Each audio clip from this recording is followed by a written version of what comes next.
અમારા સાધુ બ્રાહ્મણો મકર સંક્રાંત પૂર્ણપૂર્ણમણી આજે દાનનો મહિમા મોટો છે. વસ્ત્રદાન, જૂતાનું દાન, તલ ગોળના લાડુ, ધન, સોનું, ચાંદી, જેવો જેનો સમય એ પ્રમાણે આજે મકર સંક્રાંત પૂર્ણપૂર્ણમણી એની અંદર ખાલી આજના દિવસે મરચાં 100 ગ્રામ લઈને દાનમાં ન દેવાય, બાકી બધું દેવાય. આવું શાસ્ત્રમાં લખેલું છે. કારણ કે મરચાં લઈને દાનમાં દેવાથી માણસના ઘરમાંથી લક્ષ્મી જતી જાય. આજનો મહિમા એ છે. ગરુડ પુરાણની અંદર આ લખેલું છે. દાન બાકીના બધી પ્રકારના અક્ષય દાન છે. આજે એમાં તો આજે સોનામાં સુગંધ ભળી 11 નો દિવસ છે, ઉત્તરાયણ છે. આજે તો માણસને ઠીક છે, બાકી તો બધું ભેગું નહીં આવે, પણ પુણ્ય કમાવાનો રસ્તો જે છે એના મારફત પ્રભુ હું પડીકું લઈને આવીશ પુણ્યનું. આપણી પાસે જાજુ તો હોય નહીં. એટલે આજે અભ્યાગતને, ભૂખાને, અપંગને જે આપણે મદદ કરીએ, દાન કહેવાય, અને સાથે સાથે કોઈનું પેટ ભરાય. ગઈકાલે ભાઈએ બધી વાત કરી. કારણ કે તલ અને ગોળ, સિંગની ચીકી, આ પણ મહત્વનું છે. સિંગમાં પ્રોટીન છે, તલમાં સ્નિગ્ધતા છે. એટલે માણસની ચામડી શિયાળામાં કડક થઈ ગઈ હોય ને, તણાઈને, તો તલ ખાવાથી મુલાયમ થાય. એટલે તલની જરૂર છે. આજે માણસ ઓમ તો ન ખાય, માણસને નારિયેળની તેલ જરૂર છે. જો કેરળ વાળાને એ તો બધા નારિયેળનું તેલ ખાય છે. આપણે ખાઈએ નહીં તો કાંઈ નહીં. પણ માથામાં નાખે તોય બહુ છે. હવે તો કોરા વાળની ફેશન નીકળી. હવે એ જોવું પડે ને કે નારિયેળ છે ને એ શરીર માટે પણ જરૂરી છે. રોજના 20 કરોડ નારિયેળ ભારતમાં ફૂટે માતાજી આગળ ને મંદિરોમાં. હવે એ નારિયેળ માણસને થોડું થોડું મળે ને તો પણ એના શરીરમાં ફાયદો કરે. અને સાથે સાથે જેને આપણે પ્રસાદ ગણીએ શેષા, એને કારણે માણસનું મન પવિત્ર થાય. પણ મંદિરે જાય તો મળે. નસીબ નહીતર તો ઓલું જેમ કૂતરું ખાઈ ગયું હતું કાલે. વાહે હાથ રાખ્યો તો કૂતરું ખાઈ ગયું, આગળ પૂગ્યો તો પૂરું થઈ ગયું. એટલે પછી એવું થાય, અભાગ્યાના પડ્યા કાણા જ હોય. આપણે ગૌશાળાના જે ભેગા કર્યા હતા એમાં આજે 140 રૂપિયા જેના બાકી રહી ગયા હોય કોઈને દેવાના, તો આવ્યા છે. એ એમાં જોડી દેજો. અને 8000 રૂપિયા આવ્યા હતા ગઈકાલે જે આપણે થાળી પૂરી કરી ને એમાં. તો કોઈ બાકી રહી ગયું હોય તો આપણે ઉઠીએ ત્યાં સુધીમાં એ દઈને પછી હિસાબમાં જોડીશું. પણ પહેલા એવી રીતે નક્કી કર્યું કે 3000 રૂપિયા ગાયોના ગૌશાળામાં આપણે ઘાસ તરીકે દઈશું. 3500 રૂપિયા આપણે ભગવતીના દાનપેટીમાં દઈશું. અને 500 રૂપિયા પૂજારીને આપણે, આજે ઉત્તરાયણ છે, આપણે દર વખતે આપીએ છીએ તો એ પણ આપીશું. અને 1000 રૂપિયામાંથી જે આ વાયર બગડી ગયું છે એ લાવવા માટે કાઢ્યા છે. બરાબર ને? એટલે પછી આગળ જોઈશું. કારણ કે આ બાકીનું જે આવ્યું છે એમાં જોડીને પછી આગળનો વહીવટ કરીશું.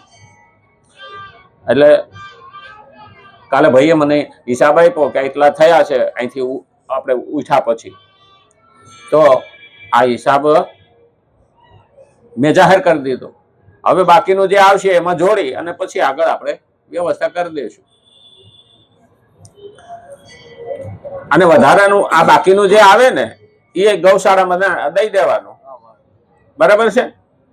3000 ને બદલે 3200 થાય, 3300 થાય, જે થાય ગૌશાળામાં આપી દેવાનું. આજે ગાયોને પુણ્ય કરવાથી અક્ષય દાન છે.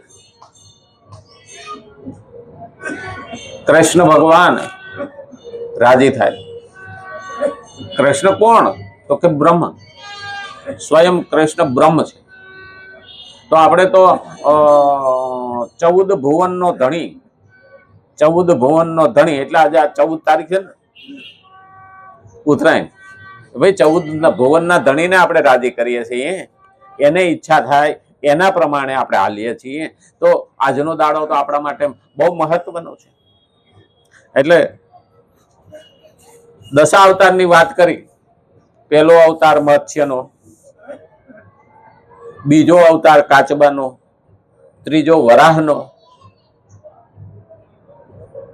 ચોથો નરસિંહનો, પાંચમો ફરસુનો, છઠ્ઠો વામનનો,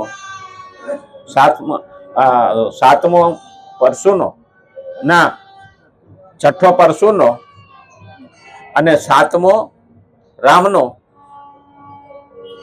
અને પછી આઠમો કૃષ્ણનો, નવમો બુદ્ધનો અને 10મો કલ્કી. આ દશાવતારનું ભજન જો કે આપણે ગાઈએ છીએ બધા, પણ આપણને સમજણ પડતી નથી. એમાં એકમાં જ ભગવાને બલિરાજાને સામે માગવાનું કહ્યું હતું. રાવણને માર્યો તો નથી કહ્યું, કંસને માર્યો તો નથી કહ્યું, પણ બલિને પાતાળમાં મોકલ્યો ને ત્યારે કહ્યું.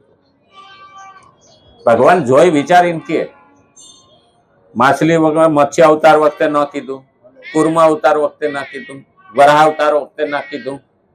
આ બધું જોવા જેવું. આ તો એ ભૂંગળા વાગવાના જ છે ને. હા, મેં નામ થયું કે બરાડા બોલે છે, પણ આ બધી જાતનું. હા, આપણે નાના હતા ને તો અહીંયા આપણને આજે આ લોકો પતંગ લૂંટવા વાળાને મજા આવે. આ પતંગ લૂંટે, બોલો, એને ઉડાડે નહીં, લૂંટવા હાટું જ દોડે. એમાંથી તો કેટલાય પડી જાય. હા, હવે એ પડી જાય ને જે દવાનો ખર્ચો આવે ને એમાંથી તો 20 વર્ષ પતંગ ઉડાડે એટલા પતંગ આવે, પણ તો એને લૂંટવામાં મજા આવે. એટલે શ્રીમદ ભગવદ ગીતા 3જો અધ્યાય 20મો શ્લોક આપણે જોઈએ છીએ.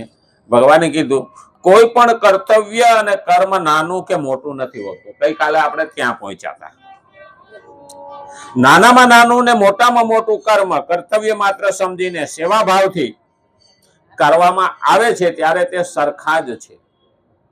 સેવા ભાવથી કરીએ ને તો એ સરખા જ છે. કોઈ પણ કામ નાનું નથી અને કોઈ પણ કામ મોટું નથી. હકીકતમાં દરેકની જરૂર છે. સોય હાંકનારો ડોક્ટર પણ છે ને સોય હાંકનારો દરજી પણ છે. દરજીની પણ જરૂર છે અને ડોક્ટરની પણ જરૂર છે. એમાં કોઈ મોટો નથી. હા, દરેકને પોતાનું કામ, પોતાનું કર્તવ્ય વ્યવસ્થિત રીતે નિભાવવું જોઈએ. કર્તવ્ય એ મારી પૂજા છે એવું સમજીને જયારે નિભાવે ને ત્યારે એ ખરેખર ભગવાને કહેલા પ્રમાણે ચાલે છે. આજે માણસ શું કરે છે? પગાર પૂરો લે અને કામ 50% કરે. એ પણ મહત્વનું છે. આપણા જયારે સરદાર વલ્લભભાઈ પટેલ ને એ હતા ને ત્યારે પોતે કામ કરતા તો લાઈટ નહોતી ને તો દીવાથી કામ કરે. જ્યાં સુધી સરકારી ફાઇલો જોવે ત્યાં સુધી એ સરકારી તેલનો દીવો બાળે અને જયારે પોતાનું કામ કરવા માંડે ને ત્યારે પેલો દીવો ઠારી નાખે અને પેલો દીવો પેટાવતા. તો કોઈ એને પૂછ્યું કે તમે આવું કેમ કર્યું? દીવામાં તો અહીંયા અજવાળું આવતું હતું. તો કે આ મારે સ્વાર્થનું કામ છે, આ મારા દેશનું કામ છે. મારાથી એ તેલ મારા સ્વાર્થ માટે ન બળાય. આવા પણ આપણા દેશમાં નેતા હતા અને અત્યારે 20,000 કરોડ રૂપિયા ખાઈને બિહારનો મુખ્યમંત્રી હતો. હાથમાં સત્તા આવ્યા પછી અટાણે જેલમાં ચક્કી પીસિંગ હાલે છે. કરેલા કર્મના બદલા તો દેવા જ પડે. અમારા સરદાર વલ્લભભાઈ પટેલ દેહ છોડીને ગયા ત્યારે એની ઉપર 15,000 રૂપિયાનું કરજ હતું એ જમાનામાં. અટાણે તો અબજો રૂપિયા ભેગા કરીને બેઠેલા આવા નેતાઓ. ત્યારે એને આપણે પગે લાગવાનું મન થાય. ત્યારે આપણા હાલના વડાપ્રધાને સરદાર વલ્લભભાઈ પટેલનું વિશ્વ આખામાં ઊંચું સ્ટેચ્યુ બનાવ્યું. જે કાયમનું સંભાળણું છે ગુજરાત માટે. ગુજરાત શું આખા દેશ માટે, આખા વિશ્વને માર્ગદર્શન આપે. આવા પણ નેતાઓ, સ્ટેચ્યુ ઓફ યુનિટી, યુનિટીનો અર્થ છે એકઠા કરવા, ભેગા કરવા. સરદાર વલ્લભભાઈ પટેલ જો ના હોત ને તો આ 565 રજવાડા હતા ને એ ભેગા ન થાય. ભારતને એક કરવામાં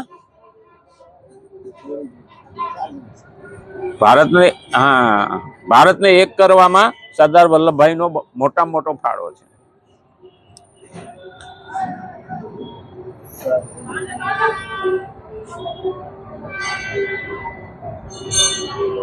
ન્યાવાનો ઓલો કાઢીને પાછું નાખો.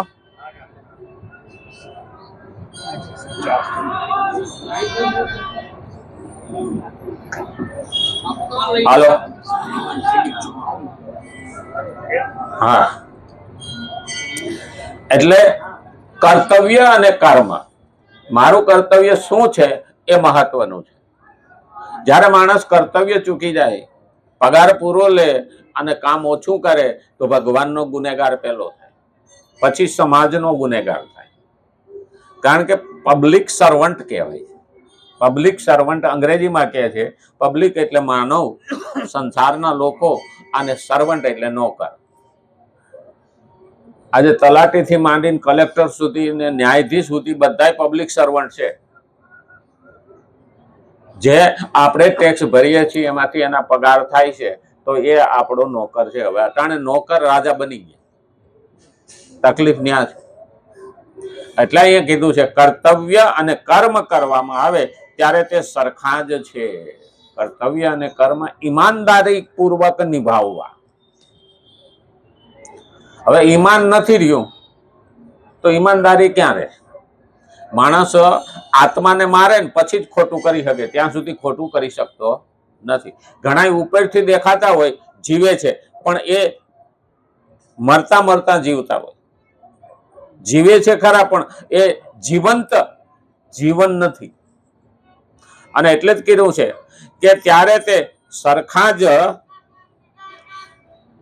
છે. સ્થળ, કાળ, પરિસ્થિતિ, અવસર, વર્ણ, આશ્રમ, સંપ્રદાય વગેરે અનુસાર જે કર્તવ્ય અને કર્મ સામે આવી જાય તે જ કર્મ મોટું હોય છે.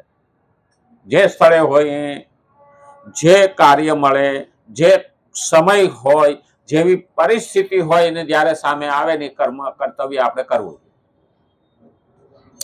ખરેખર દરેકના કર્તવ્ય માણસે પોતે નિભાવવા જોઈએ. બધા કરતા જવાબદારી આપણા ઉપર ભગવાને બહુ મૂકી.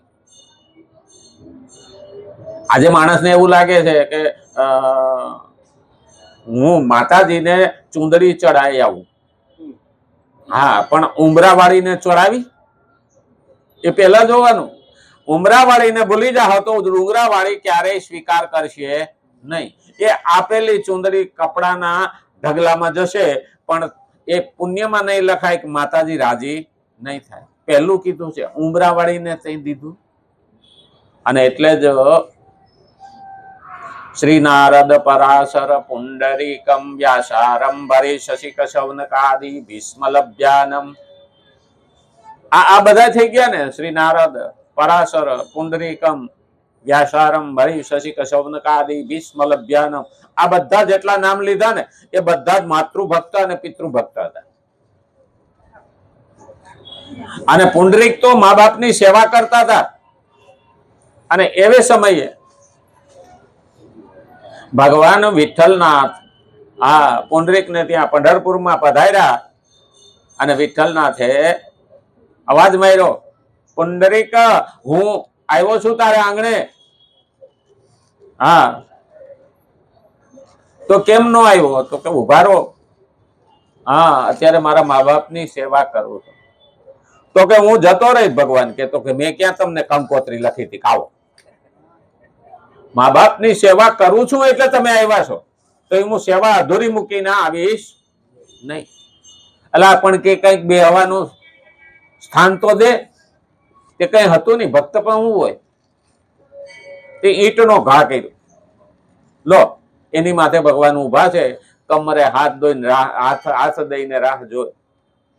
પુંડરીક હાલ પણ કે પંઢરપુરમાં જે ગયા છે એને ખબર છે કમરે હાથ રાખીને ભગવાન ઉભા છે.